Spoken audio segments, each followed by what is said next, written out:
These days, I can do anything from my phone. Book a vacation, order a meal from a five-star restaurant, buy and trade stocks. But maybe the most amazing thing I can do is make my dirty laundry disappear and then reappear perfectly washed and folded. I have Rinse to thank for that.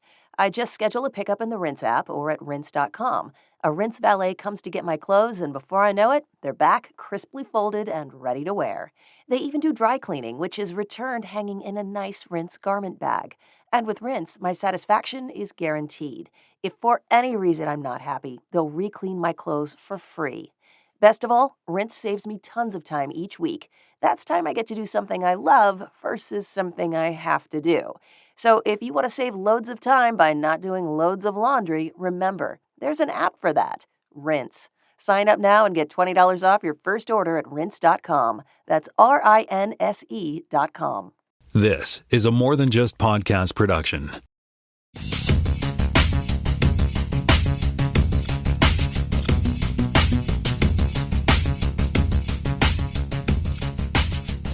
Welcome to Spotcast, Season 7, Episode 31. My name is Tim Mitchell. I am in Toronto, Ontario, and I'm joined by Jonathan Kuline in, for now, Jacksonville, New Brunswick. No, Jacksontown. Come on. Jacksontown, New Brunswick. Sorry, yeah. Mm-hmm. That's soon to be Florenceville, Bristol. Yeah, but right now it's Jacksontown. Yeah. Hi. How's it going, kids? And then we also have Jaime Lopez Jr. in Seattle, Washington. How's it going? Maybe. I don't know. Maybe. Maybe You're not really in Seattle, are you? You're in somewhere else. You're not really in Seattle, are you? No, I'm in the burbs. He's in the burbs. All right. Wait, there's no fact check. Once again, what is going on? The perfection that is Spotcast. Did I even listen to last week's episode? Maybe I didn't. Thought I did. Maybe I didn't. Did I? Can't remember. Well, it'll be fact check next week if I didn't listen to this week's. Alrighty, let's move over to the headlines, and Jonathan's got some exciting news for us. Exciting, yes. We'll call it exciting, yes. So we knew that they were going to be making a new Lord of the Rings film, and by they, I mean Peter Jackson et al., who did the Hobbit trilogy and the original Lord of the Rings trilogy. The Lord of the Rings, The Hunt for Gollum is the name of the movie, and we knew they were making it, but we didn't really have a sense of the timing, and this week we finally got that news. December 17th, 2027, so a good year and a half away, which is fine, because obviously it takes a long time to make these things. So Andy Serkis himself, Gollum himself, is directing and starring in this, and Peter Jackson and his producing partner, Fran Walsh, are doing the producing. And it's nice to know sort of the timeline of this. It'll be interesting to see, given that the sort of only foray that this group's done into films since those two trilogies is the War of the Rohirrim, which we talked about that came out last year. This will be the first live action thing that they do, and it'll be interesting to see how well it is received because those movies are massive and they're very, very popular still to this day, but they're also 20 plus years old now for the original trilogy, and it'll be interesting to see if there's still a hunger there for this world. There's rumors that Viggo Mortensen and Ian McKellen that they might come back and reprise their roles.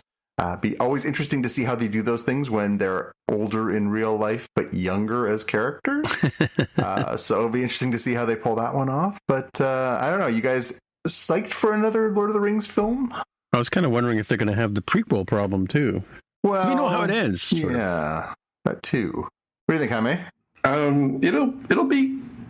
Well, let me ask a question. So this is The Hunt for Gollum, right? Do we know the sort of premise here? Because I think I have an idea of where it fits into the timeline, but yeah, I think it's supposed to be in between The Hobbit and the Fellowship of the Ring, and the idea is that this is the point at which, in the beginning of Fellowship of the Ring, we have a little bit of a flashback scene where we see Gollum being tortured at Mount Doom for information about where the ring might have been.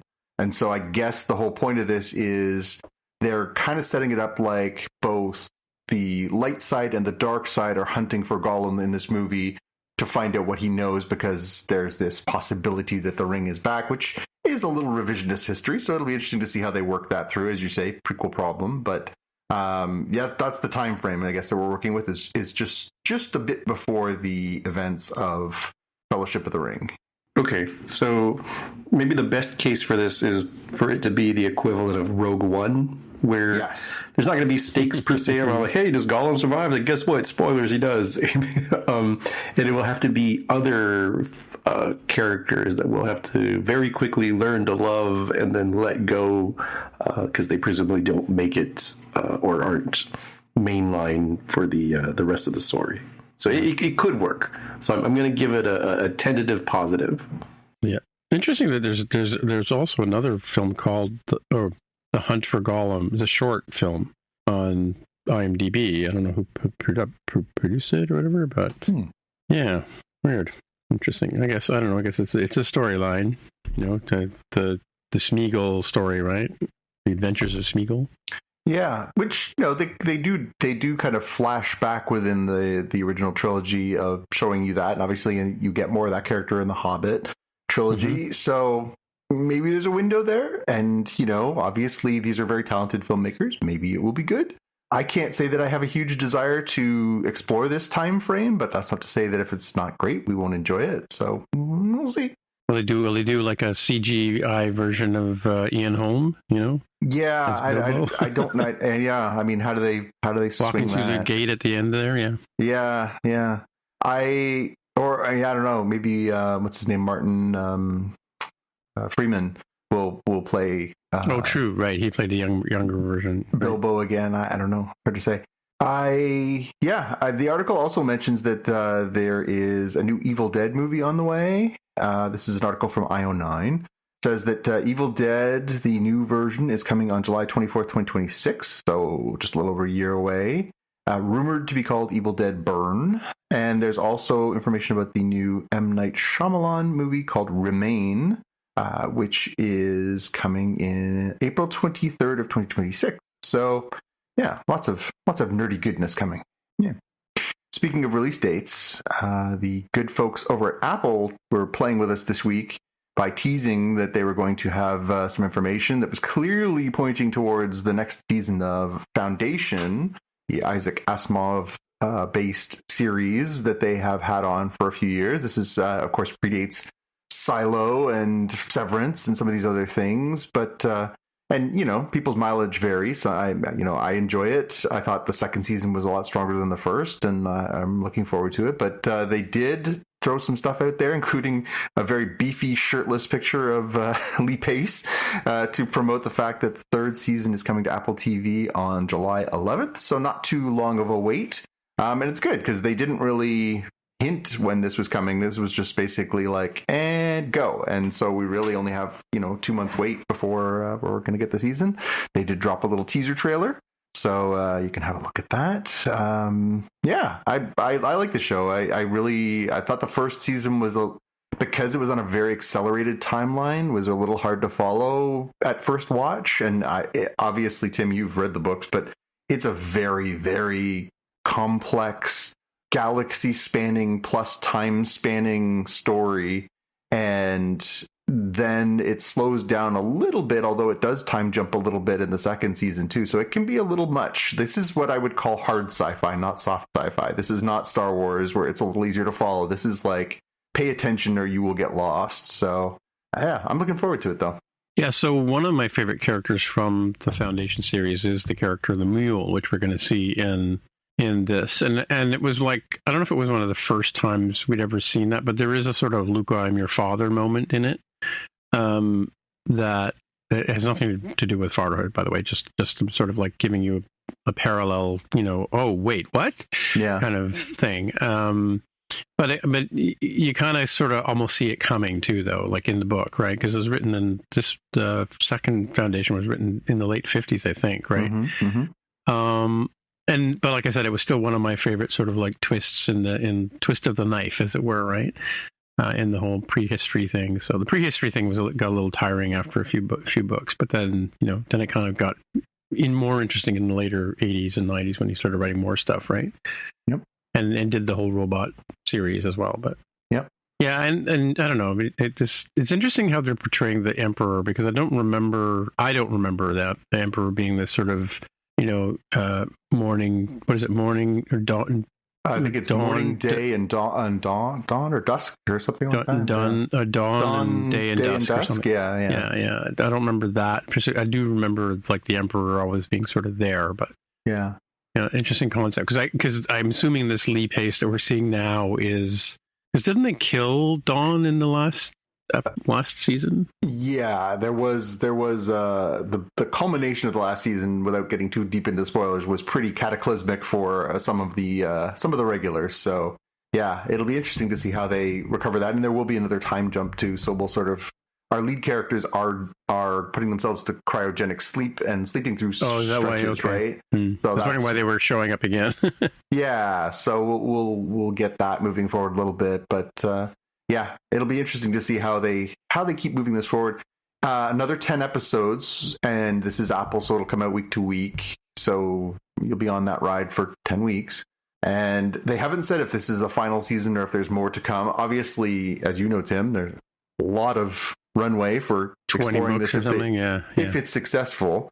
But it also, I think we talked about, it's an expensive show. Like this is one of the ones that Apple is blowing a lot of dough on. So hopefully they get. And it's no severance, right? So that's it. Like I think real sci-fi hardcores like it. I think some people like it because it's filled with it's beautifully visual. But it's dense and it's complex, and it's not quite as digestible as Silo or Severance or things like that. Not that Severance is easy watch; it's a thinker too. But I think it'll be interesting to see if there's enough juice there to squeeze more seasons out of this, or if it's going to rev towards a landing point. Because obviously you can only spend this much money and this much time and all that for a while. Yeah, and I don't think Foundation's really been tackled as the Foundation series has been tackled as a subject matter, right? Well, it is, like you said, it's pretty deep, right? For years, they had called it unfilmable, right? They had years and years. Everyone had talked about, because, it's beloved, right? For a lot of science fiction fans, especially older science fiction fans, it's a beloved series, but a lot of people were like, I don't know how on earth you would make this. And even after the first season, people were like, I still don't know how you would make this, so... Yeah, and they skipped over the whole space trucker thing, which is like the second half of the first book, right? So yeah, and I think that's what they had to do, is kind of reimagine some parts, and also just omit things that were just too out there. Yeah, they did what Jaime would call hand wavy space travel at one point, right? Hold my beer, we'll travel through space. Yeah. All right. The last thing I've got here is the trailer for The Long Walk dropped this week. The Long Walk is a very old Stephen King story that he wrote under the alias of Richard Bachman back in the late 70s, early 80s. He wrote a series of books. After he'd had some success, he decided to sort of test himself and see if he was just coasting on his name or if he was actually writing good books that would get noticed. And so he wrote 4 different novels under the name Richard Bachman just to see if people would notice. Eventually they did. They came onto it. Those books then became extremely popular. And famously, they collected them in a single edition called the Bachman Books that sort of was a compendium of those stories. That's how I read this, and the story that became The Running Man, and a few other stories that he put in there that are all... there's one book that's in there that apparently Stephen King is going to discontinue, just as a little digression. There's a story in there called Rage, and Rage is about a school shooting. And I remember reading it when I was probably 12, which is too young to be reading that. But I think I was probably somewhere between 11 and 12. I read the Bachman books, and the idea of somebody like snapping and going to school with a gun and taking hostages and killing people hadn't really been a thing at that point. And then it was, and it's gotten to the point in the world, but particularly in the United States, where it's epidemic. And so Stephen King has asked that they no longer publish that book. So I think in future collections of the Bachman books, that book will no longer be in print. But anyways, The Long Walk is a story about essentially that. It is a competition where you basically start and you are walking, and when you can no longer walk, you are shot and killed. And the last person walking is the winner. And so, war of attrition. So it's like some sort of like Hunger Games kind of scenario. Like it's basically, yes. It's a dystopian kind of tale of, you do this as a punishment, or you do this as a last resort, and you basically are, followed at all times, and you walk or you die is the catchphrase, right? So the trailer for this looks really, grim and dark, but also really compelling. Like, it's a thriller as to, who's going to survive. And, you kind of know going in that most of the competitors aren't going to make it. But Mark Hamill's in there. We see a couple of scenes with him. And yeah, I mean, it looks dark and it looks, intense. But if this is your kind of thing, it looks like it's really well made and interesting. So yeah, I don't know. You guys interested in or familiar with or interested in The Long Walk? Oh, wouldn't normally be, but other than having watched the trailer here, but it's interesting. I didn't realize. So that's Mark Hamill playing the sort of older guy in the truck that's telling them the rules. Yep. Cool. It's like that guy in what's it? Long Cold Luke, Cool Hand Luke. Cool Hand Luke. Exactly. Yes. The yelling dude at Newman. Yeah. What we have here is a failure to communicate. That's the one. Yep. Yeah. How about you, Jaime? Not familiar with the story, but sounds like an interesting premise. Yeah. Yep, that Stephen King guy is pretty good. Yeah, you read a lot of his stuff, right? Yeah, I mean, when I was a young person, there weren't as many guardrails up for kids as there are now. So things like watching horror movies, reading books with extremely adult topics and stuff like that. If you were reading a story like that, people would be like, good for you, you're reading above your level, not like, are you okay? In retrospect, are you okay would have probably been a better question. Should you be reading the Bachman books? Yeah, like, I mean, I read that, and oh god, so many. I really liked his short stories, so I would read like The Skeleton Crew and Night Shift and all these different Stephen King short stories that were just really messed up. Again, he's an incredible writer, very talented, but also dark, scary, intense. Yeah. Apparently, Netflix is saying goodbye to Bandersnatch. Remember that? The interactive movie experience? Really cool for that era. They're going to go ahead and remove it from their service, which is a bummer. Yeah, that was the one. I don't know. I've only ever watched it once, but that was the one where you chose the sort of path the story would take. Choose your own adventure. Yeah. Mm-hmm. Mm-hmm. Why? Does it say why? They have a quote here. So this is an article from Engadget talking about a Verge article. It says a company spokesperson said the technology had served its purpose, but is now limiting as we focus on technological efforts in other areas. So unlike other things where there's like, oh, well, this is like a tax refund or other sorts of things, I'm going to guess that this one is probably an engineering hassle to make it function across all of these various devices and TVs, rather than just play, pause, forward, back, that sort of thing. Like, you couldn't really just watch this end to end, and it probably wouldn't feel good as like, well, select the chapters for what option B would have been 10 minutes in. That's probably, I think that's probably that's actually happening here. But if anybody knows that there's, some sort of weird rights deal or high price or something, I could be totally convinced of that too. Yeah, it could be a software upgrade thing too, because it does require bouncing around quite a bit, right? So that could be a reason why they would do something like that, right? Like maybe they can't support that kind of bouncing around like they did. Because I guess it jumps from chapters, right? Yeah, and I think you could see new endings by finishing certain endings. And that was part of the play as well. It wasn't just a straight tree, from what I remember. Yeah, it's disappointing when these, like, again, I wouldn't say it was the best story ever written, but it was an interesting experience to go through and use it. It's disappointing that option won't be there anymore, but I don't know. I mean, I really don't like it when any service removes original content that is good. It's disappointing. So I guess that's the only way to view this.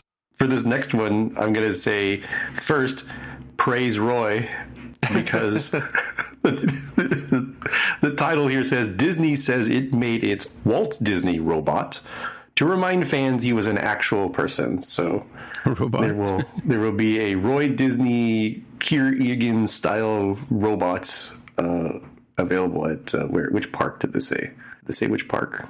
Main Street's Opera House in Disneyland. There we go. Interesting. Well, you can see Walt Disney on the Disney Channel if you have Disney Plus, right? Yeah, but you got to like dig into the archives. Here, you can see him in physical form talking to you when you visit the park. Well, that's just it. I mean, do people know that it's Walt Disney as opposed to just Disney, right? The youngins, I mean. Yeah, it's far enough along that, like, you know, very similar. Do the youngins, when they're playing their Madden video game, understand what does Madden mean? It's like, it's a dude's name who died a substantial amount of time ago that you, little one, may not have ever seen him in real life, video. Yeah, when did he John die? Madden's been gone for years, yeah. Like a decade? Yep. Yeah, long enough that I guarantee you there's like 8-year-olds that are super hyped to get Madden for their birthday or Christmas or something, and they're like, have no clue who that is. They just know that the football game is called Madden. Oh, it wasn't that long ago, actually. I thought it was like a decade ago. No, it was only 2021. 2021 was only 4 years ago. It feels like a decade ago. But yes. That he died, yeah. But he had also been out of the limelight for a while, too. Like, he'd retired from even broadcasting for a while before he passed, so, yeah. He was kind of out of sight and out of mind for a lot of younger people. Yeah, that's probably why it feels longer than it actually was. Yep. Neat. All right, well, we are at the main part of the show now where we usually talk about something Star Trek related, but there's, again, a dearth of Star Trek stuff right now. Dearth, is that the correct word? I don't know.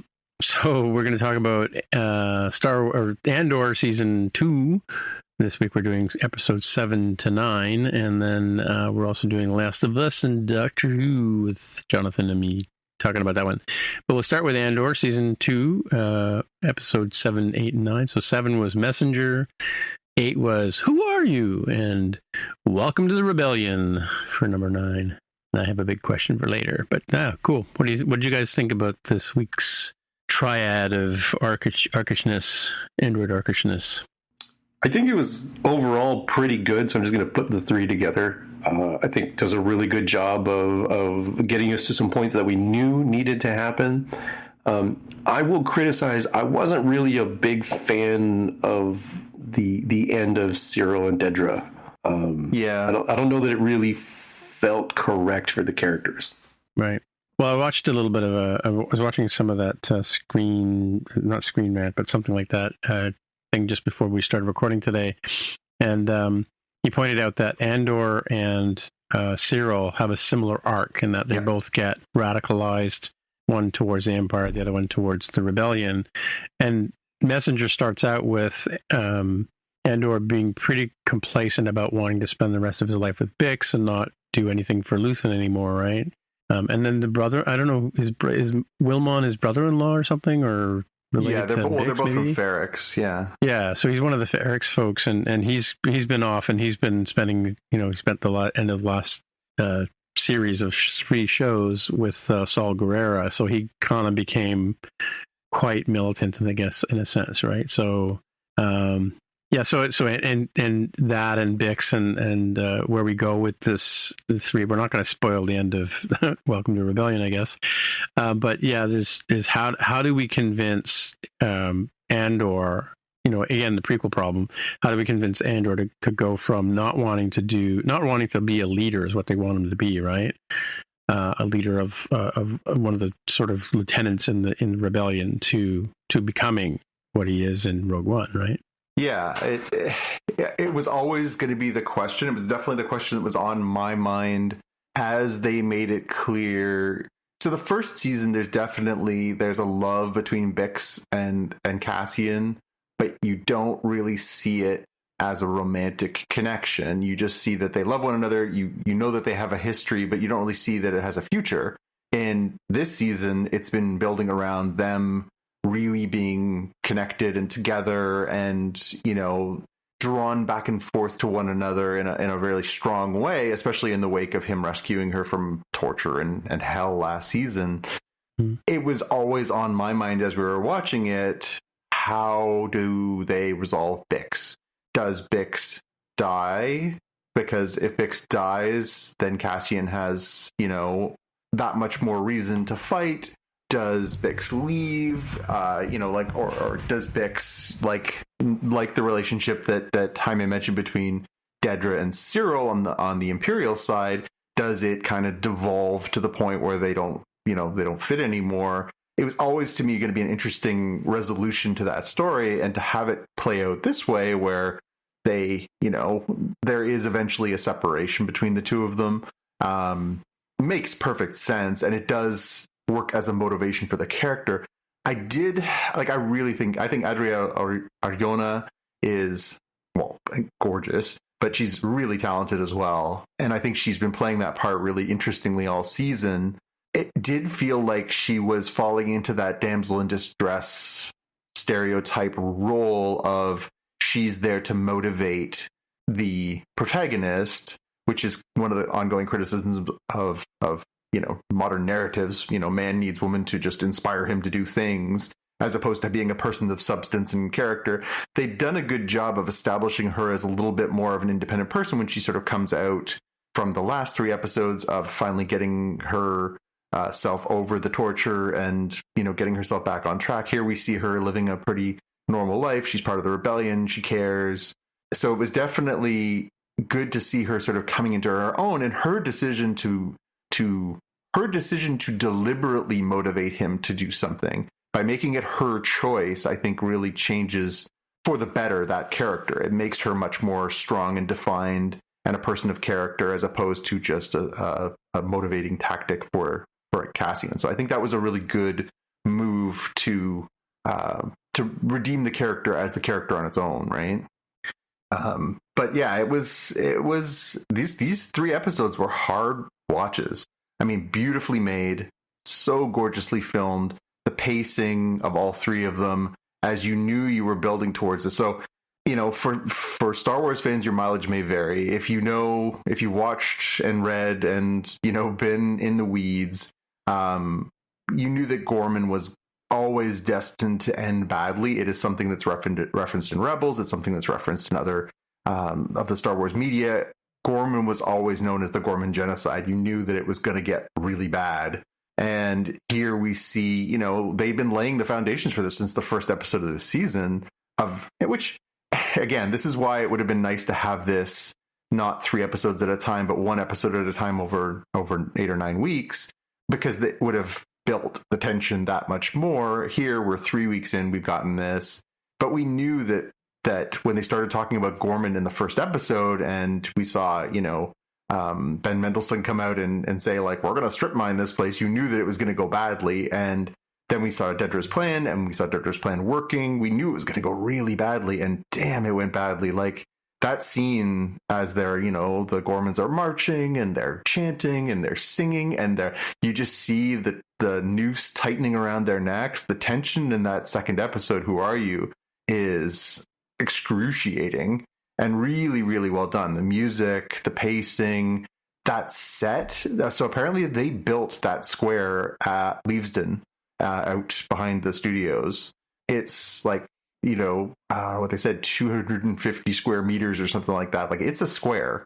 And so the way they were able to film in it, as opposed to filming in a volume or like a green screen set, the way they were able to actually, tactily move amongst each other and around this circle square in the center of town, it just created so many interesting camera angles. And I think it is a real testament to that type of filmmaking, as opposed to the sort of CGI heavy stuff that we've all kind of gotten used to, which is, can be really, really impressive. But you're asking the actors to imagine circumstances. You're creating these sort of, like, there's going to be a wall there. Like, you kind of have to be artificial about it. Whereas here, it really feels like you could feel the claustrophobia in that crowd. You could feel the tension in the crowd as it starts to break and the Imperials start shooting, and it just keeps getting darker and scarier. And yeah, like, something about that, just the way that it was filmed and the way that they built that set was terrific. Really, really, really beautiful craftsmanship, and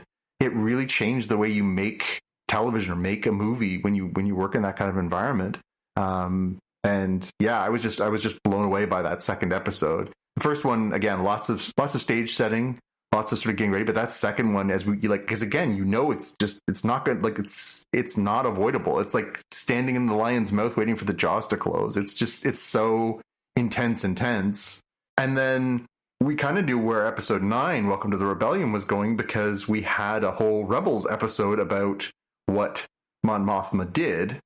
And so, those of us who are Rebels diehards, we had sort of seen how this was going to play out, but it was a real good twist, because there's no mention of a Cassian Andor in what we saw in Rebels. It was always, this sort of glorious rebellion thing, and sort of to have that sort of twist of actually, she could have been assassinated. She needed Cassian to bring their two stories together and do that again. Really beautifully told, really, really well put together. And again, just that intensity of like, we know she does get out, but like, maybe Cassian's going to get hurt here. Maybe Luthen's going to die. Maybe, it's intense. And they're all kind of ready for it. Like everyone's like, she has to get out. She has to live. The rest of us could die. Like, that's it. Like, this is the most important thing we're going to do. And where that story picks up in Rebels, which is, her being transported through space and then making a second broadcast to basically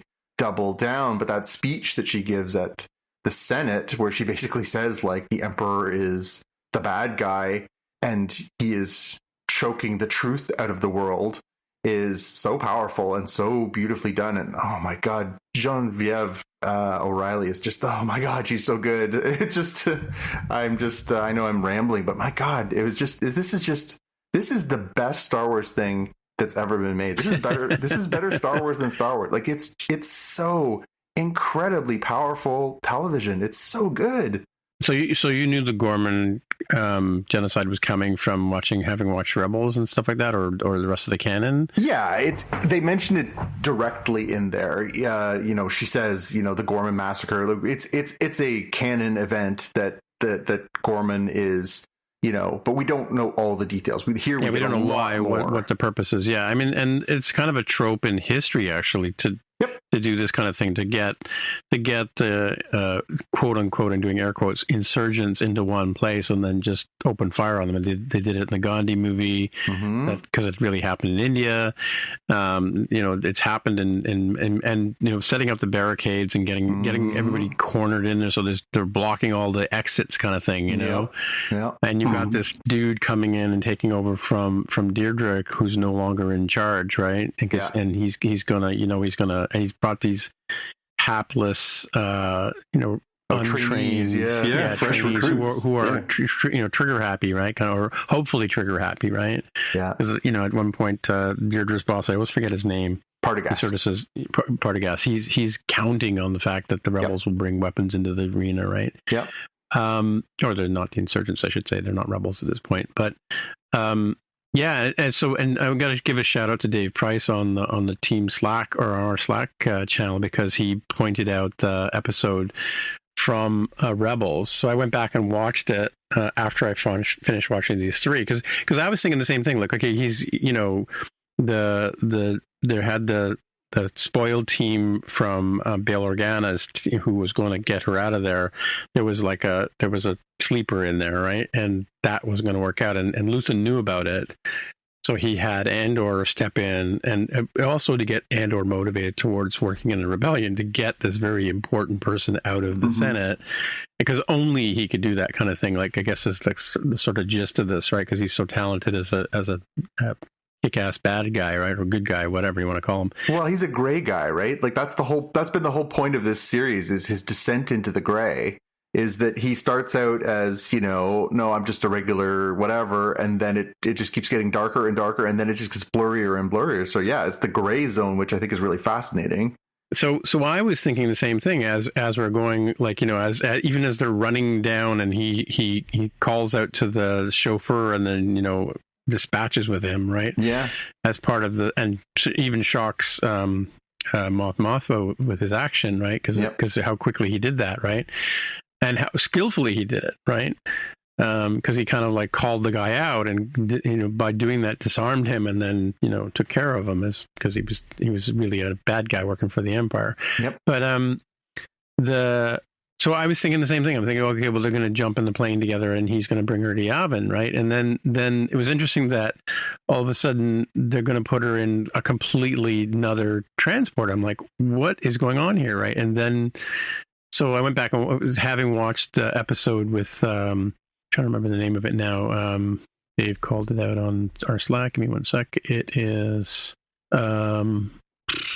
season 3, episode 18, Secret Cargo, right? Mm-hmm. And then we have Hera and, Ezra and the rest of the rebels who meet Mon Mothma in space and help her get to Yavin, right? Which is, so that made sense, like, because it was kind of like, again, that's the prequel problem again. Like, I'm thinking, here's the solution. You've got this really good pilot, can get her out of sticky situations, and then why are they giving her to somebody else, or why isn't she going traveling with him? I would have thought, if I was her, I would have said, no, I'm sticking with you. Yeah. You know what I mean? Yeah. Like when they're having the cool down in the apartment, the what do you call the safe house, right? So. Yeah, but it speaks to the sort of the grayness of the world that we're in here with Andor, and I think the reason why I'm responding to it as opposed to, Star Wars has traditionally been very black and white. It's good versus evil. It's the evil empire versus the good rebels, and anything the rebels do as far as violence is justified because they are oppressed and blah blah blah. Here we see so much gray, and in that gray we see the propaganda. We saw it in the first episode of this season when we have those two smarmy marketing guys inside a meeting with the Imperials who are like, don't you just hate the Gormans? Aren't the Gormans thinking they're all better than you? And they're planting these seeds for the fact that they want the larger sort of unwashed masses of the Empire to be like, yeah, the Gormans did this. They started it. They're the problem. And it's the same thing here where it's the rebels using that propaganda where they're like, yeah, it wasn't a black ops, mercenary killer who went in there and murdered a couple people to get her out. It was Gold Squadron and Hera and the Ghost, and they're the ones that did this, and they brought her to Yavin, and she gets to give this great speech, and it's all about image, and she's wearing white, and she's the light, and she's the leader. Interesting that she's wearing the same clothing that similar clothing. In fact, she drops her blue robe when which dovetails into the Rebels episode, right? Yep.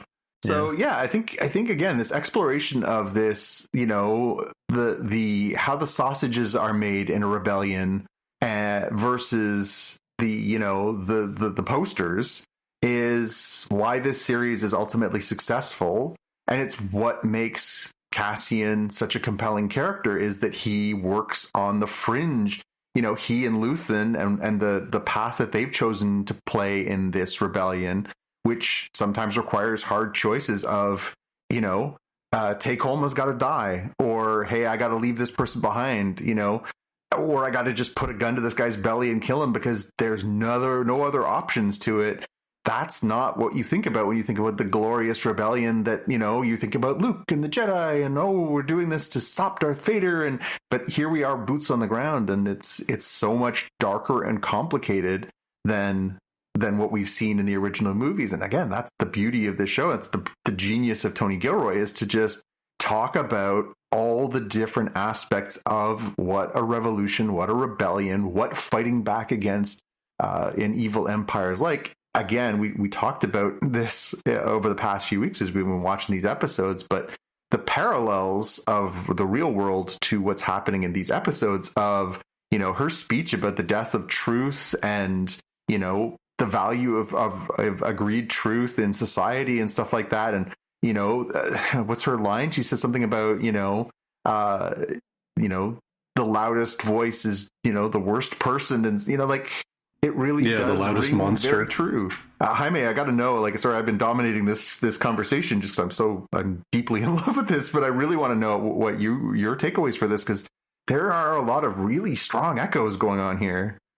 Yeah, there's definitely a lot to see how, taking it a step back to the Gorman thing that's been building up for such a long time, where at the very tail end of it, even though the Empire has set up everything and has set up the propaganda, they've got their news anchors they're still counting the bodies at the naval base and that got blown up by the Gorman terrorists. And it's this powder keg, but it was technically the Empire that sets it off, right? So they have the sniper secretly there to do the pew pew pew first. And everything explodes into chaos. But there never actually was a Gorman citizen that fired first, which I thought was kind of interesting. And in the chaos, it's really hard to say who saw what's the official story. Obviously, it gets covered over into the Senate of like, oh, we lost so many citizens. We're super mad as part of that whole charade, right? It's the politics side, and I really did appreciate the like, okay. So not Jimmy Smits, Bail Organa. It's like, okay, so this dude said it's emergency. That dude says it's emergency. Nobody seems to be pushing back on the idea it's emergency. Since it is an emergency, I'm going to use this little known power to give my time to anybody, and I give it to Senator Mothma. Right. So even they learned how to play that side too. Right. Yeah. Like, we're going to use the political machinery against the political machinery that's being used here. So I thought it was all really fascinating. The tension you get in the extraction of Mothma. Like, obviously we know Mon Mothma survives. Obviously we know Andor survives. So this should normally have prequel problems, but we got a lot of other people, like, her assistant that was secretly working for Luthen, right? Like, well, I didn't know if that dude was going to survive. He's in that Rebels episode, so we knew. Oh, is he? Okay, I've seen Rebels, but I didn't remember that dude. So for me, I was like, oh, does that dude survive? I don't know. Yeah. When he yells to the turncoat within Bail Organa to like, she's a rebel spy, to distract her. I'm like, oh, he's going to get pew, pew, pew. Oh, no, wait, Andor's a little faster. Yeah. That was all really fascinating. And the would-be killer is the character from season 1, right? The woman, she's the one who, she was in the first season. She was the one that was like, they built a whole story around her in the first season. I knew she looked familiar. I couldn't remember why. I'm trying to remember which episode she was in. So which lady are we talking about? Keep talking. I'll find it. This is the turncoat that was part of the three within Bail Organa's crew. The extraction team who turns on them. She was in the first season. Yeah. Really? Okay. Yeah, I feel like she was like a undercover spy or something in the first season. I'm trying to remember. Anyway, again, great points, Jaime. I think the one thing we didn't talk about was like the conversation between not Bail Organa and Mon Mothma, where she realizes, like, they both realize that they're committing suicide in that moment. She can't ever stay and she's now going to go into the trenches. She's going to go work frontlines rebellion as opposed to work from the Senate. He, in using this little ploy, is basically damning himself. He's done. He's done. And this is also the event that eventually leads to the dismantling of the Senate, which happens right at the beginning of Star Wars, the original 77, because Vader and the Emperor are like, enough. We're done with the facade of pretending that the senators have actual say. Like, we're done here, because this is what happens, right? But yeah, Bail is basically screwed at this point. Like, he's never going to be not watched. He's never going to be not under scrutiny. And that's why they target Alderaan. Ultimately, that's why Tarkin has him killed and has his planet destroyed, right? Like, this decision that he makes here for the benefit of the rebellion costs him and his entire planet their lives. Yeah, there's a lot of that, although it's a little bit different because nobody's dead here. Bix deciding to give up the life that Andor wants with her, to say no, I believe in the rebellion, and he's so critical to the rebellion, and like, I'm going to leave elsewhere and give up this life together for a better life for all peoples. So that was the refrain we keep hearing is, they can't win. They can't win. Like, we have to win. They can't win. If they win, everybody's life forever is ruined. Whereas, so we have to sacrifice whatever it takes, right? But not everybody realizes that. Like, I don't think I never thought of those stakes during Star Wars. It just never occurred to me that, like, obviously it's a movie, so you never think the bad guys are going to win. But like, here they're basically saying, like, we've all experienced so much. Everyone is suffering so much. If we don't win, like, that's it for people like us. Yeah, amazing stuff. Maybe the character is Beskha, I think, played by Anna Ularu, the spy woman. Oh, good. Yeah. She had an arc in the first season. I cannot recall how it ended, but I remember her. here's my big question. So I saw Diego Luna do an interview on Leno, not Leno. One of those shows. Stephen Colbert, I think. Colbert. Okay. Colbert, or no, Jimmy Kimmel, maybe. Anyway, he was on there talking about clothing on Star Wars, and Carol does costumes and stuff like that. So we're always in tune to sort of listen to conversations about costumes. And I remember him saying, Diego Luna saying that there are no buttons in Star Wars. We talked about this, right? Yeah.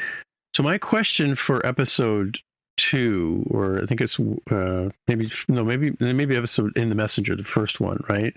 You see Andor take off his shirt and put it back on again, and clearly it's using snaps, which are sort of pseudo buttons, right? So my question for you guys is, it's a costume question: are snaps buttons? No, they function differently. It's not a hole in an eyelid. It's a snap. This is a weird one because I'm looking on Wikipedia and it says snap fastener, also called snap button, press stud, press fastener, etc., is a pair of interlocking discs commonly used in place of traditional buttons. There's a lot of hand waving here. I'm like, is it a button or not? Because you're telling me yes, but you're also saying no. Yeah, because when I saw him take off his shirt, because he kind of does I used to have a Levi shirt that had snap buttons back in the day, right? And you kind of could pull on it, it would just open up, right? And you see him do that when he takes off his shirt, and then the camera shows him from the front, and he's putting them together, and I could clearly see a snap, right? the sticky out part. I'm not going to give it a gender, but the sticky out part of the snap, where the other disc would snap onto it, right? So yeah.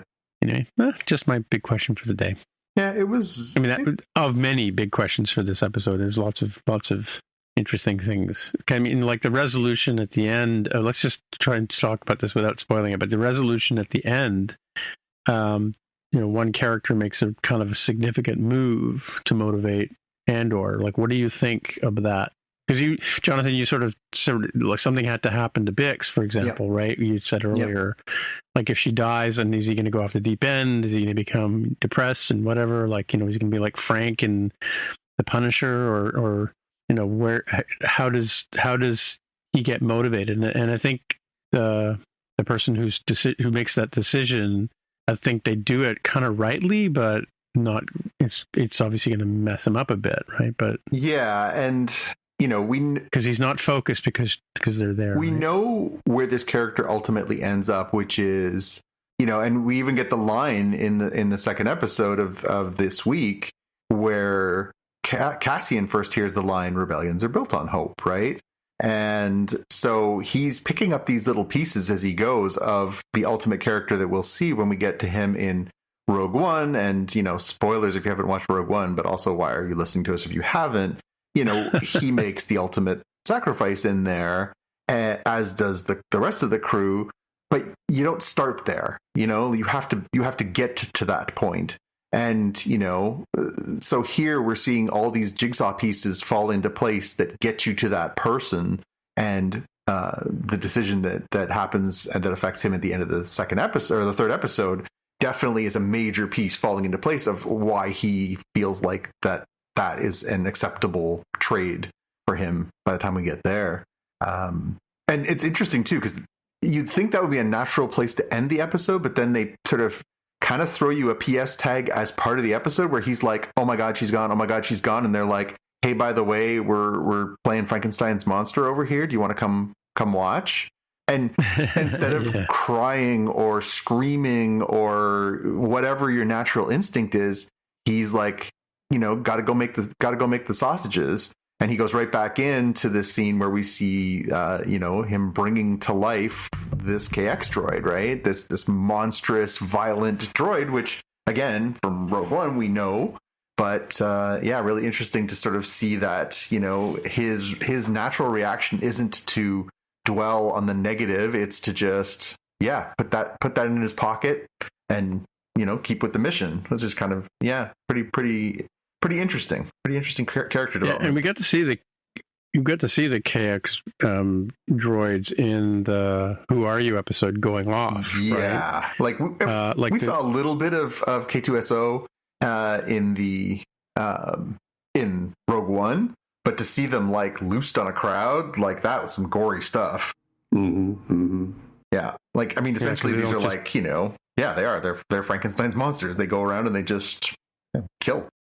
Start hurling people. And that's, I mean, the again, they did a good job of this to give us enough to care about from the Gorman rebellion, the Gorman, insurgency, to have these characters that we care about, so that when they each have their moment of like, well, it's not looking good for that guy, and and that one where it's the sort of senior official's daughter who we've seen in multiple episodes. Yeah. And she starts sort of going away, and you're like, oh, well, maybe she's going to survive. And then she gets thrown for a distance, and you're like, ooh, never mind. That's very impactful. It's not a stranger. It's not just a random person, which we see that as well. But to see someone that we've now, seen in multiple scenes and has a recurring role, and we know that's going to really hurt this poor old man who saw this tragedy coming and couldn't stop it. And yeah, there's so many layers to these episodes and this show. I saw an interview with Tony Gilroy recently where he was talking about, he's like, I had all this stuff that I wanted to say about authoritarianism and rebellion and revolution and all this stuff. And he's like, I never knew where I could use that because I'm a filmmaker. I never thought I'd have a chance to really just talk about all the things that interested me in talking about what starts a rebellion, what starts authoritarianism, how do we get here, all this stuff. And he's like, they said to me, like, you can have 24 hours of filmmaking to tell this story. And he's like, I finally had a place where I could just talk about how dirty and ugly and messy and complicated these kinds of situations are and just throw it all out there with these characters. And he's like, that's what made me want to do television. He's like, when I'm done this, I'm going to go back to making films. I'm not doing this again. But he's like, I couldn't pass up the opportunity to really just talk about what I think is, important about human history. He's like, I read all about all these different revolutions over human history of how this works. And, he's like, there's a reason why these people are speaking pseudo French, like all these things are tied to historical events. And, and as I say, like, it's hard not to see the parallels between this and modern times, some of the things that we've seen. It's just exquisite television making. I said it before the season started that, I think Andor is the best show I've seen in the last decade. And I'm doubling down. It's the best show I've seen in years. It's the best Star Wars thing ever made. It's extraordinary. Cool. Now, a word from our sponsor. These days, I can do anything from my phone. Book a vacation, order a meal from a 5-star restaurant, buy and trade stocks. But maybe the most amazing thing I can do is make my dirty laundry disappear and then reappear perfectly washed and folded. I have Rinse to thank for that. I just schedule a pickup in the Rinse app or at rinse.com. A Rinse valet comes to get my clothes, and before I know it, they're back, crisply folded and ready to wear.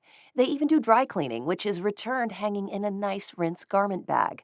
And with Rinse, my satisfaction is guaranteed. If for any reason I'm not happy, they'll re-clean my clothes for free. Best of all, Rinse saves me tons of time each week. That's time I get to do something I love versus something I have to do.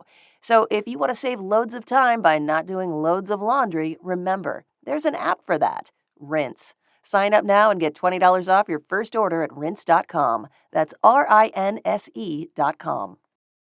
Now, back to the show.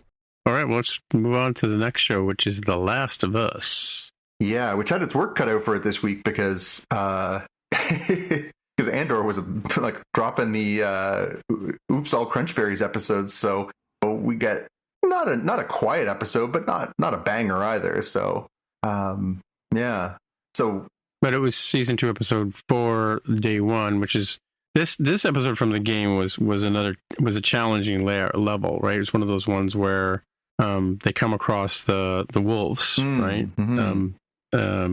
Ellie and Dina, and they have to sort of survive this, broken down building and run between floors and escape, and and plus I think there's also clickers and howlers in there too, right? Yeah, I mean the action scenes in this played out. It felt very video game-ish. It had that, like, you have to go here and you have to hide here and you have to move on to this part and you have to go into the train car to get past the people, but they're busting through the window. Like, it had a real video game kind of vibe to it, for sure.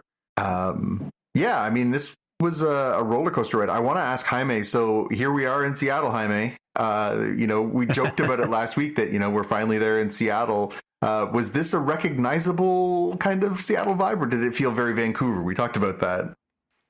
Yeah, I mean, kudos for them. They name dropped Capitol Hill. I'm like, okay, I got it. I know which neighborhood they're in.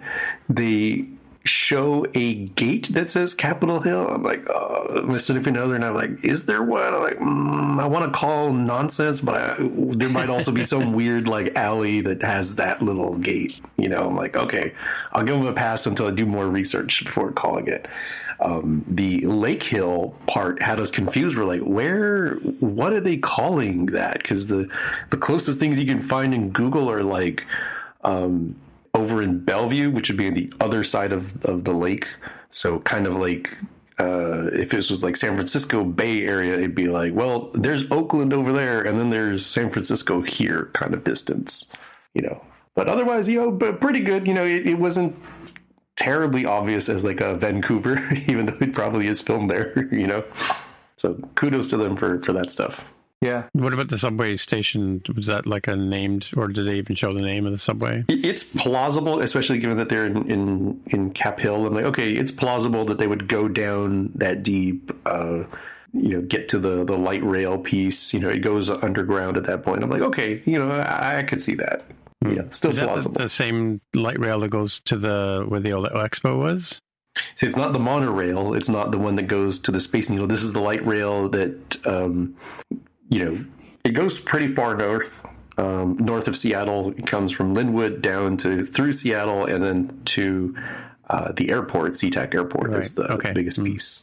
So yeah, the transit part, I'm like, okay, that makes sense. They having to think about timelines. Would they have had this part? Probably close enough, because we discussed the accuracy of the Space Needle of like, if you had a timeline where they had, cordyceps zombies, would you have done the renovations? No. Therefore, you'd have the big wiry birdcage Space Needle. So I'll give them a pass on this stuff, B plus at least. Yeah. So I guess the big part of this episode was where they kind of figured out that the wolves were not going to be the knockover that they thought maybe they might be, and also the revelation that Dina is going to have a baby, which combined with that, they changed the timing, but they finally the hookup between Abby and Ellie, right, or between Ellie and Dina, right? It I think was really well handled, like to have Dina sort of have this moment of, I'm pregnant, but also I'm in love with you, and and I've always been queer, but I just kind of forgot that I was queer. Like, that it felt kind of true. It felt very like, identifiably the queer experience, right? My family told me I couldn't be queer, but in the end, I'm in love with you, and that's what it is, right? I thought that was really quite well handled by those two actors, and their connection. Like, it feels real. I must say, I didn't know a lot about Isabella Merced. I've seen her in a couple things. I had seen her most recently in the ill-fated what was that horrible? Oh, Madam Web. She was in Madam Web, and painfully underutilized in there, but again, noticeable in that as well. Famously, she was Dora in the Dora live action movie about 5 or 6 years ago. So she's been around, and she was a teen star on like Nickelodeon and stuff like that. So she's been around for a lot of people. I had seen her in a couple things. She was in Sicario. She was in she was in Alien Romulus last year. And she's going to be in the new Superman movie. Like, this is kind of her year. She's kind of breaking out this year. But yeah, I'm really enjoying her. I think she's really compelling, and she's a really nice counterpoint to Bella Ramsey. Sorry about that. She's a really good counterpoint to Bella Ramsey, because she is, so much more sort of just charming and outgoing, and just their personalities, the way they sort of complement and yet contrast each other is really, really good. And the chemistry between the two of them as actors is really strong as well. So it'll be, I think a lot of people were a little apprehensive when obviously the event of episode 2 that, straight out of the game. But, part of what I think we loved in the first season was this sort of the banter and the relationship between Joel and Ellie. Here, I think a lot of people were like, hey, no more Joel. That whole vibe is gone. But I think Isabella Merced as Dina has really kind of picked up the slack and become quite enjoyable on her own. Yeah, I thought this was also a pretty interesting way to let somebody else know that Ellie is immune. Mm-hmm. Right? And have that tension of like, oh no, is she going to shoot Ellie in the head? Because you would logically do that. Thank you for saving me, friend. You kept me from getting bitten, but now you are bitten. And rather than you becoming a zombie and killing me, I'm going to have to take you out.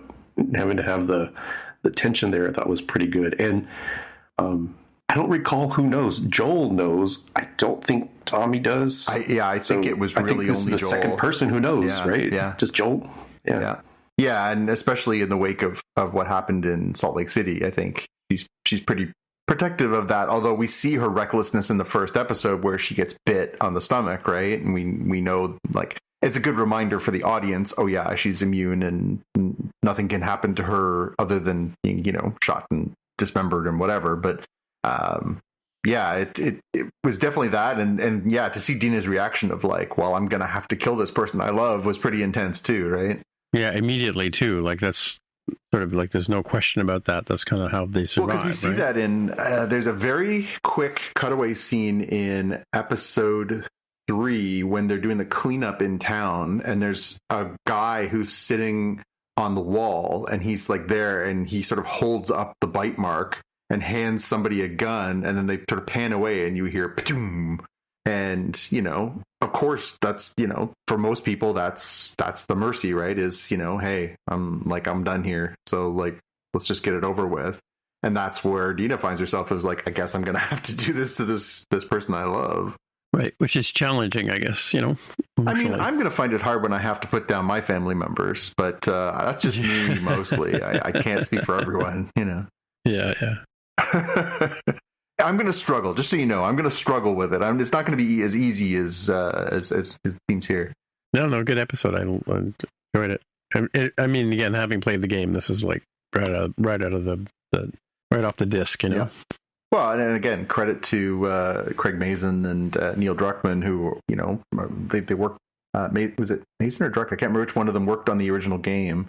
But it is both telling a more rich story and a more human story, but also it does kind of feel like a video game. It does kind of have these like, oh my gosh, how are they going to get out of this? Kind of, the have to sneak through windows, have to creep around kind of thing, mixes of both the stealth with the action, with the emotion. Like, they really have done a lovely job of capturing the type of vibe that the game has. It does make me mad, though, because I'm like, if they can do this, why is the Uncharted movie so damn bad?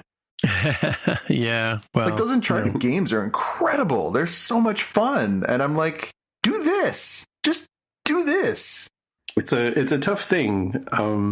This hews very closely to the original material. I get the impression that the Uncharted movies do not hew very closely, but I will also give you a Sonic the Hedgehog series does not stay very close to the actual, like, what happens in the games, but that doesn't matter because it stays close to the spirit. And maybe that's the answer here, right? You can be sort of slavishly close to material and kind of miss the point, and you can be very different from the material but really nail it in, like, yeah, that's what we want.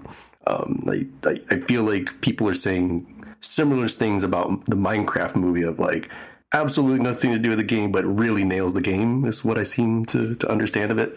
If that makes sense. Yeah. So I mean, once again, you can talk about, it's art. There's a lot of different ways to get it right and get it wrong. It's not a science. If it was a science, it would be science. Yeah. It is what it is. Well, what it is great television. Again, our cup runneth over. Yeah. All right. Should we talk about the Doctor, the good Doctor? Yeah. Let's Doctor do some Doctor here. So, this episode is, again, we're season 2, episode, what are we, 7, I think? No, I think this was 6, 5, 4, 3, 2. 4. We're only 4 episodes. Right. It just seems like longer. Yeah. Well, lucky Dan. Oh, yes. So this was an interesting one because we got back to Ruby Sunday, right? Mm. So it was a completely different bit. I mean, the Doctor appears briefly in this episode, but it's another. We'd had a episode like this last year, which was really good, where Ruby goes off and does the 73 yards episode where she trips, she does a butterfly effect kind of thing, and has to sort of solve this problem, right? That she creates, and the Doctor's not in. Chidi was not in that episode much. He's in the beginning and very end. So it's interesting that we got back Ruby Sunday, who we kind of I had heard that she was coming back, but this is sort of I don't know, a separate chapter, if you will, because it's not the Doctor and what's her name, Velma, the new girl, the new companion. Oh, she's Belinda, yeah. Belinda, yeah. Sorry, yeah. So yeah, I mean, people like Varda is the name of the new girl, but the actress, I mean, so Millie Gibson back as Ruby, kind of you could skip it if you needed to episode, right, from the point of view of like over an arc for the season, right? So what did you think of it, Jonathan? Yeah, I mean, I like Millie Gibson as Ruby. She's just a very charming person. So I was excited to see her back. I haven't really clicked with Belinda as the companion yet. She just hasn't quite had it yet for me, the relationship between the two of them, whereas I thought the relationship in the first season between the Doctor and Ruby was stronger. So I was happy to see her back.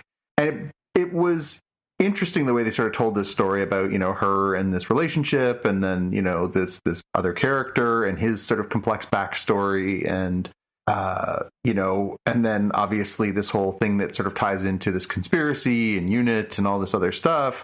It was a little bit all over the place, but there was definitely some good stuff in there. And I like the fact that there was this sort of thread of like, this wasn't just a side mission. This actually ties into the larger something. We did see Mrs. Flood show up again. So there's definitely sort of a larger play here than just a standalone episode. But overall, like they've done these before where like it kind of focuses. Famously, last season they did the episode where Ruby is sort of trapped in a period of time and the Doctor's not there, and so we kind of get to focus on her. And I think that was one of the stronger episodes from the first season with Judy Gatwa. And I think this one, it was sort of similar in that we get a lot less Doctor.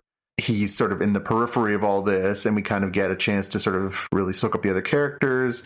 It did make me kind of pine a little bit for the first season, and just the relationship and her moms and her grandma and stuff like that. Like I did find myself being a little wistful for it as I was watching this.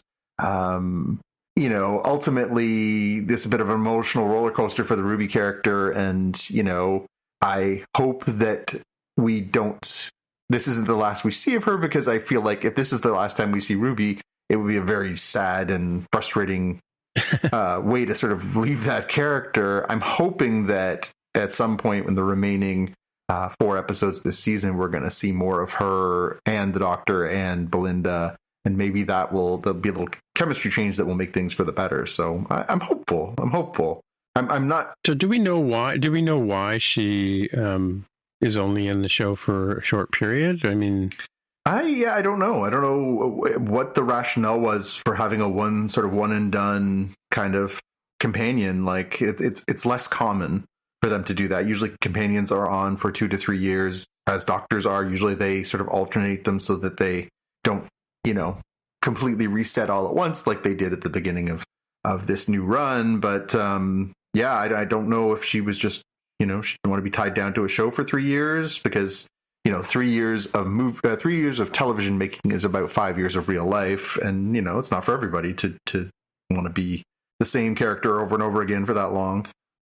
Yeah, well, I mean, she came out of Coronation Street. She did like 3 years on that, right? Well, so, as a character, that's a perfect example, though. She may well have been like, you know what, I just did years on a show. I don't want to do more years on a show. So, I mean, does any of this make Doctor Who's season seem more appealing, or does it make it seem less appealing? Like, Obviously, you haven't had a chance to sit down and watch it, but you're also, I know, a casual fan. Are you more engaged with this, hearing what Tim and I are talking about, or are you like, maybe I'm fine? I feel like I'm fine where I'm at. It sounds a little strange to me. Even if it was like, yeah, I'm not sure if I want to commit. I'm like, okay, thank you. Next, it's like find another actor. Then I don't understand the. Unless it was like really like, oh my gosh, like this is the only time we can get this person that's so perfect. It still feels a little weird that you would cycle through that quickly. Yeah, I mean, again, it's the history of the show. It's what they do, right? They have built this thing in from the beginning of the franchise where they can be like, well, we don't have to be beholden to this one person. But I mean, just in the same way that it was jarring when they first brought it back and they brought in Chris Eccleston was the Doctor for the first season, and after one season he was, in and gone already, and you were like, well, that's different. I think same thing with the companion when they're like one and done. You're like, hey, wait a minute, what? So yeah, I don't know if it's a good thing or a bad thing. I don't dislike the character, the actor who plays Belinda, and I don't dislike the character of Belinda. She just. We've only had like 3 episodes with her, so we really kind of haven't had a chance to really get to explore their dynamic and to get to know her really well. And we didn't get a lot of backstory with her. She was really, in the first episode she appeared, she was basically, it was like, here's a quick glimpse of her life that lasted a few minutes, and then it was like, and you're off on your adventure. So we don't have these sort of like depth with the character yet. Maybe it'll come around. I don't know. Yeah. Do you kind of have to wonder how much Disney and its money meddling? I mean, it certainly helped in the production values point, yep. But if the execs are going to tinker perhaps a bit too much with the success here, then maybe they need to sort of continue to write the checks, but maybe just hold your tongue a little bit. Yeah. Yeah. I don't know. I mean, I talked about it at the beginning of the season, like I don't know where they're going with this. And for a series that's as storied as Doctor Who, to get to that point is never a great thing of like, so we're just going to kind of throw stuff against the wall and hope that it sticks. And maybe if we put some more money into it, it'll be better. I don't know. But yeah, I guess we'll see how this season plays out. We're halfway through the 8-episode planned season. So maybe it'll pick up. There's definitely a larger narrative that's happening in this series. There is a sort of larger arc that connects these episodes, and maybe if they pay that off well, it'll all seem like it's worth it in the end. But it has been a little bit inconsistent, which is disappointing. But that being said, this was a good episode. I would say if you enjoy the Ruby Sunday character, then here you are. You want to move on to our watch list? You and I are up first. We can jump in here. Sure. All right. I watched Star Wars Tales of the Underworld, which premiered on May the 4th, as it does. So this is the third in the series of short animated series that they have been putting out on May the 4th the past 3 years. They did Tales of the Jedi. They did Tales of the Empire. And this is Tales of the Underworld, which is focused on 2 characters that don't really fit into those nice clean boxes of good and evil. We get 3 short 50-minute episodes on Asajj Ventress, my favorite character. Yeah. And then we get 3 episodes on Cad Bane, another character that is probably closer to the dark of the darkness in the universe, but interesting to go back and explore these characters. For Asajj Ventress, we're looking forward from where we kind of knew she was. Now, we knew that she was alive because she had shown up in the Bad Batch, even though she had canonically died in one of the Star Wars novels that came out over the past number of years, where there was a whole story about her working with Quinlan Vos on creating the path and trying to get the survivors of Order 66 to safety. She famously dies in one of those books, which was a disappointing end. While I realize those books are at times excellent, they just don't obviously have the same gravitas as the TV programs. They don't have the maximalist appeal. They don't reach as many people. So I think for a lot of people, they didn't even know that she had theoretically died. And here we kind of get the answer to, wait a minute, how is it possible that she's alive during the Bad Batch era when, she was theoretically killed? And here we get, the starts off with us getting to understand how she survived, and then exploring sort of what she does going forward from having survived that twist and sort of leading us to where we find her in Bad Batch.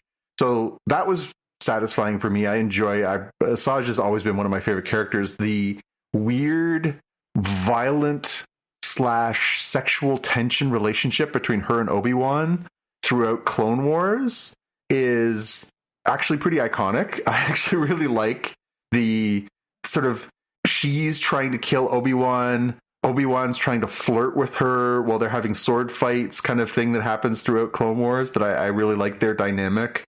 So I really enjoyed the character. I loved her debut in the original Genndy Tartakov, that animated Clone Wars series that they had, those little short 5-minute episode ones. She famously appeared in there for the first time, and she's just like incredible in that series. So I was really happy to get more time with her and to get to unpack some stuff about this character, who is extremely complex. You know, she's Dooku's assassin and his acolyte, theoretically his apprentice, grooming her for when he plans to take over from Palpatine. Of course, that's not how it works out. And then in the course of Clone Wars, of course, it kind of falls apart for her. So happy to see more of that character.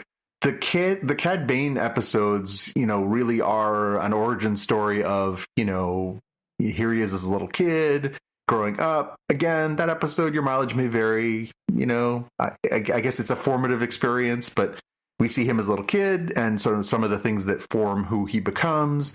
And then the whole sort of 3-episode arc is about him and his childhood friend. They both end up on different sides of the law, and then they end up in conflict.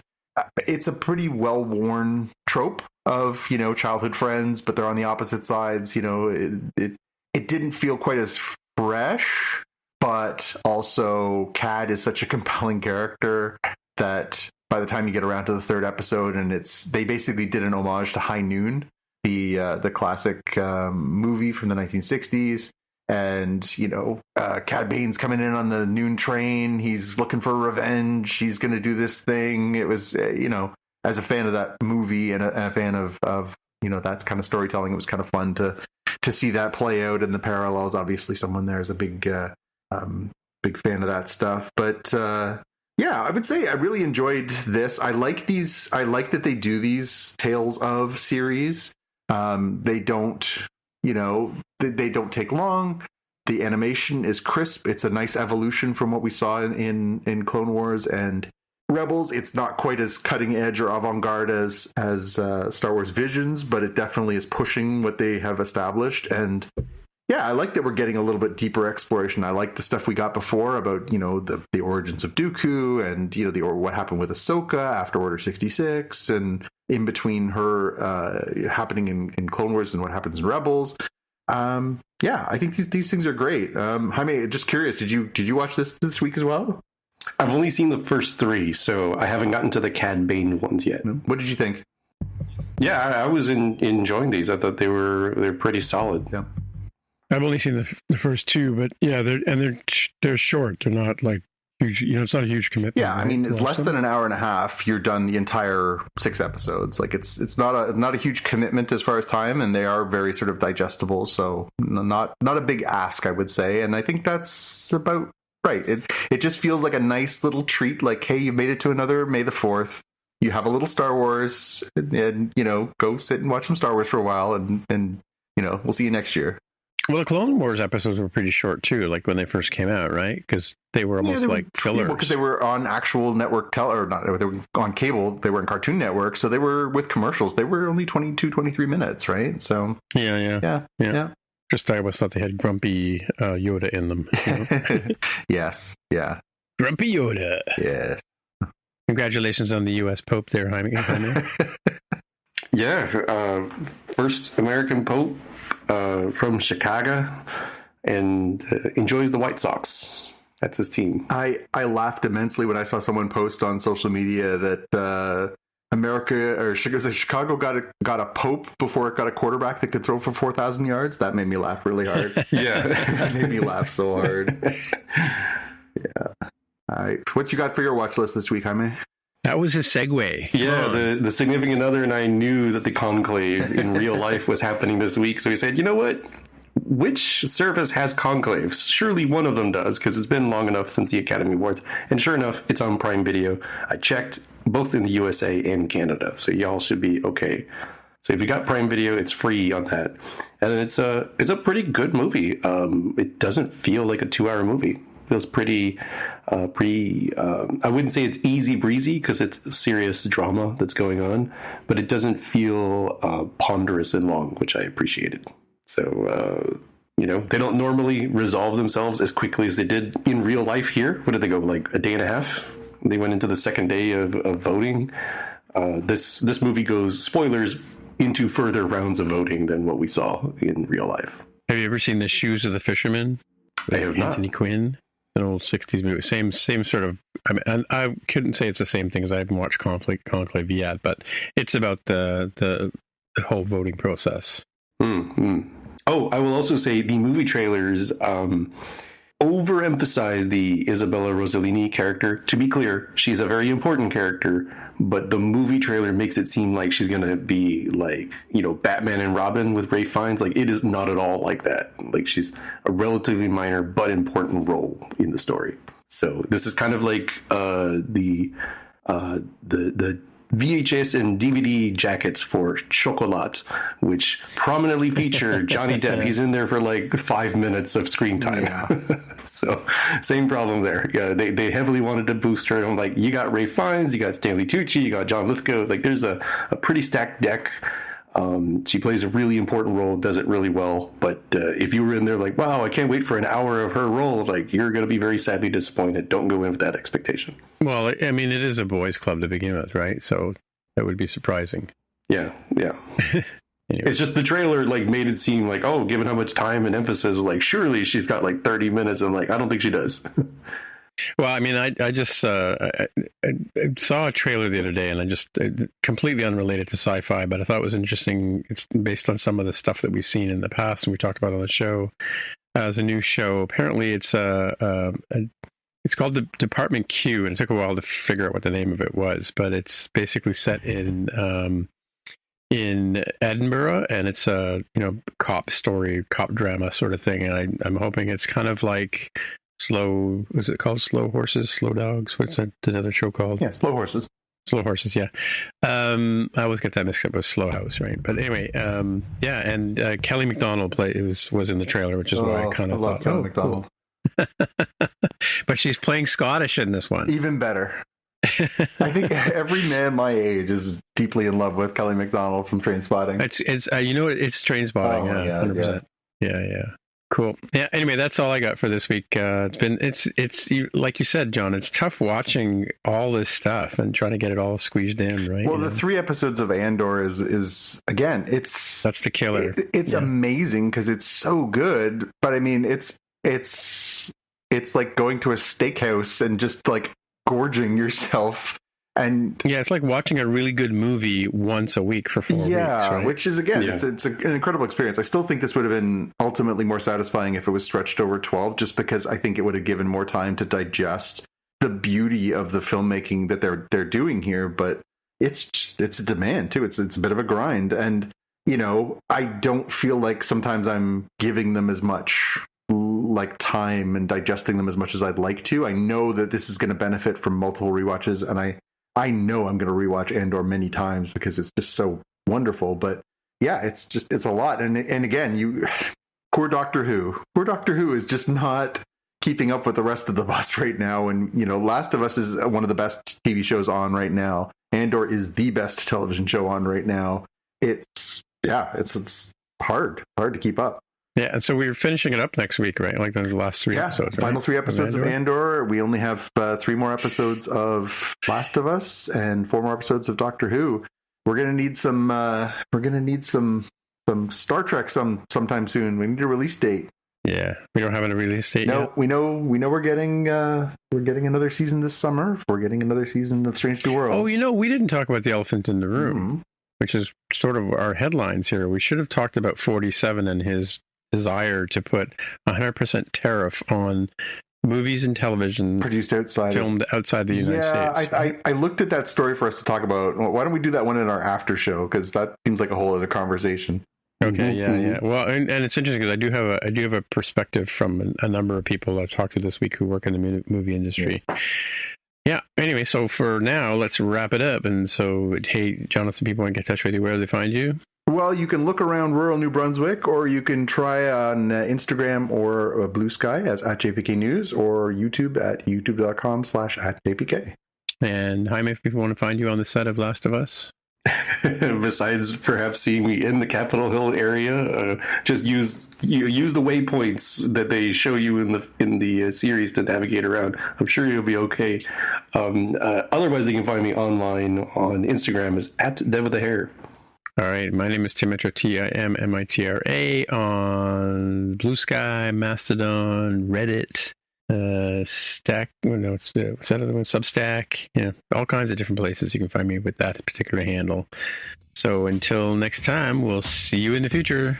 Bye. Bye.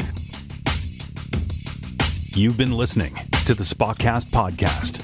If you want to find out more about the podcast or see the episode show notes, visit the Spotcast website at spotcast.com. If you have feedback or questions, you can get in touch with us on the website. If you like the show, please consider recommending us to a friend, writing a review on iTunes, or pledging any amount at patreon.com/spotcast. You can find details on how to help us on our website, spotcast.com/sponsor us. Thanks for listening, and we'll see you in the future.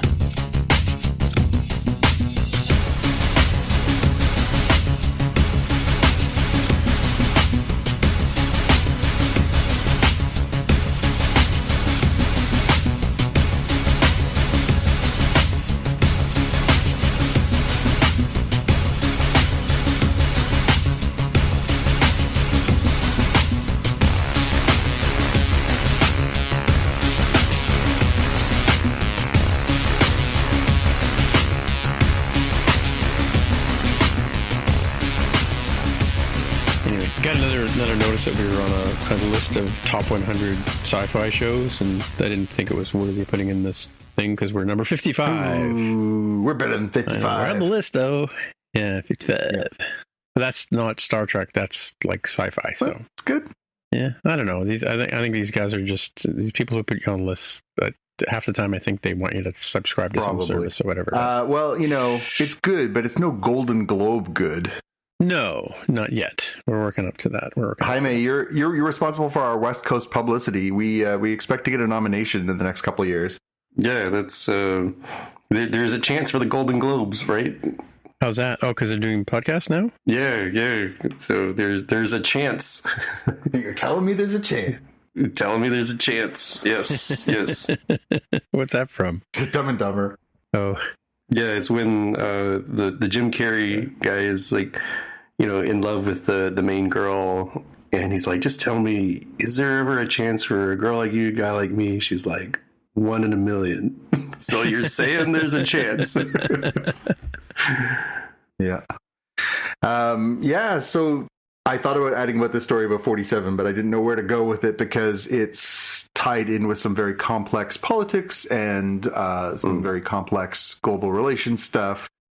But and it's just dumb because if you look at something like, I was talking to a friend of mine who's in the industry, and he was saying that if you look at something like a Tom Cruise movie, like the Mission Impossible ones, they're shot in like 27 different locations, like. And produced there, because of all the sci-fi and all the special effects and stuff. It's one thing to shoot a movie that is supposed to be in other places and have them be other places. It's another one for something like Wednesday, which is the Netflix series with Jenna Ortega. I really enjoyed the first season. I was surprised when I read about it that she said the most challenging thing about doing it was they shot in, I think it was like Romania or something. It was somewhere in Eastern Europe. There's no indication it's set in America, but they did that purely because they were getting so many subsidies and incentives to film there as opposed to filming in America. And, obviously Canada has extremely benefited from productions moving outside of America for cost savings and everything else. Vancouver and Toronto are huge film and television production hubs and have been now for decades. I guess I understand it. I mean, you can make a case that intellectual property and entertainment is what America's business is now. So I understand why you'd want to be protective of it. Although I think if you're going to do things, maybe, I don't know, protect the rights of creators in places like China and the Middle East that are like wildly pirating and taking advantage of those things, that would be a good start. But I don't know. I'm not sure that this is a solution, but I guess I understand the instinct to protect that industry. But I think it comes back to the same thing when it comes to the manufacturing discussion. 47 has talked about wanting to bring so much manufacturing back to the United States, but there just is not enough human beings and infrastructure and supply lines and all these different things to bring those jobs back to the United States. There's not enough physical workers. The population of America is 5 times smaller than it is in China. That's why there's so much more manufacturing production in China. It's the same thing with filming. Like, what are they going to do? Like, they're going to basically penalize people that take the productions outside, so they can do more inside, but it's going to cost more.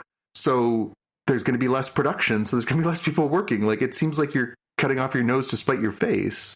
Yeah, the other thing too is it's a digital good. It's no longer a disc. It's no longer a reel of film that's sent, unless it's IMAX, right? There's no longer a reel of film that's sent to the film theaters. It's just an M4A or M4V or whatever it is file format sent to the theater that then projects it, right? It's not. There's nothing physically moving around, right? Ones and zeros, right? Yeah. Yeah. Anyway, just it's dumb, but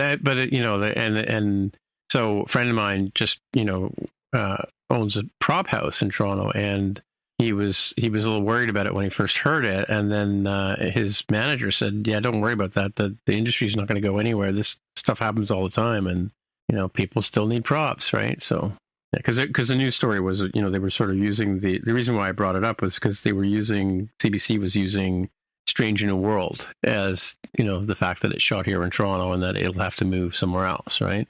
I mean, that essentially could technically move because it's just a set. It's not like you're not trying to replicate Seattle. But the other thing that it's doing up here is costing less, right? Like because the government supports it as well, right? Well, because they want to create jobs. So I think the approach is the wrong one. Don't tariff things. Go the other way and, work with your states, work with your communities, try and build more infrastructure, try and build it. Like, frankly, the United States is a better opportunity to bring those jobs back to America than it does manufacturing. You could subsidize places like look what Georgia's done and become a huge hub for filming. New Orleans, there's places all over America that have done a good job of that.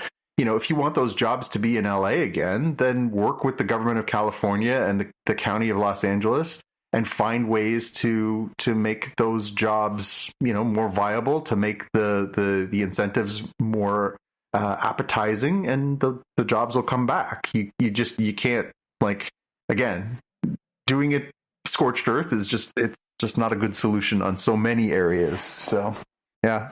That being said, I hope that the jobs stay here because there's so many amazing, talented Canadian creators and set designers and costumers and actors and, filmmakers that I think we've proven that there's a valuable resource here to be mined as well. In spite of what Jaime says. Jaime, boy, I sure can't wait until they actually film in Seattle for these Seattle-based TV shows. Or Toronto for the Toronto-based shows. Yeah. No, we're going to use New York or Chicago to stand in for Toronto. That's how we're going to do it. That's a CGI tower. That's not a real tower. Well, they can't have the boys can't have a Voight Tower anymore if they can't film in Toronto. Yeah, really. If they don't have Massey Hall, what are they going to do? Yeah, there was something else I saw the other day. I was thinking, I watched something that, the Avengers Tower that we saw in Thunderbolts? Mm-hmm. There's another show that has a tower like that. I was watching the other day, and I was thinking, that's like a lift from the MCU, right? I'm trying to think what it was. I mean, did you go see Thunderbolts yet? I have not, no. Yeah. Is it your intention? Do you intend to see it in a theater? I don't think we will. Mostly because we've got an older dog that's nearing the end here, so it's like, okay, probably next year we'll be able to go out to the movies and do other stuff. He needs so much medication. It's like we'd have to leave with like a registered nurse or something to feel really comfortable. Really? So That Pollo? yeah, poor little guy. Poor little How old guy. is he now? Not terribly old. He's 12. But he's got heart condition and everything. So it's like, okay, we'll just sort of wait this out and just watch movies from home for the time being. Yeah, Max 12 as well, eh? But he's a little bit bigger than Pollo. Yeah, the bigger dogs are that's probably more in line. So hopefully Mac is. I thought the little dogs lived longer. That's my point. That like Pollo's not terribly old, but the heart disease is getting to him. So yeah, so he gets to go outside, but it's like, okay, do your business, and then we're gonna put you in this stroller, this little pet stroller, so you can continue to enjoy the park, but more as a safari. Interesting. Speaking of other movies that dropped on Amazon, I saw Baby Girl finally dropped on there this week. What's the gist of that one? Do you know? It's about a sort of a power dynamic sexual relationship between Nicole Kidman as playing an older woman and this younger man, as she sort of rediscovers her sexual self. But apparently she's quite excellent. I haven't seen it, but I must admit I'll make some time for it. I'm not a huge Nicole Kidman fan, but I read enough about the story and just about the sort of the power dynamic that goes on in the show or in the movie that sounds really interesting. I'm curious. Yeah, and I think there's a bunch of shows. I'm actually watching Friends and Neighbors on. Oh, Apple your TV. Friends and Neighbors on Apple? Yeah, is that good? I love John Hamm, but I haven't made time for that yet. Yeah, Olivia Munn's in it too, and Pitt. What's her name? From The Whole Nine Yards. Oh, Amanda Peet. And Amanda Peet, yeah. I love Amanda Peet. She's great. She plays the ex. Yeah, we kind of got to a point where it starts. I mean, the first episode starts with a scenario, and then he flashes back to how it leads to that scenario. We've caught up to the scenario today, or last week, right? So this will be so now we're moving into the future. It'll be interesting to see what's going to happen with that. I mean.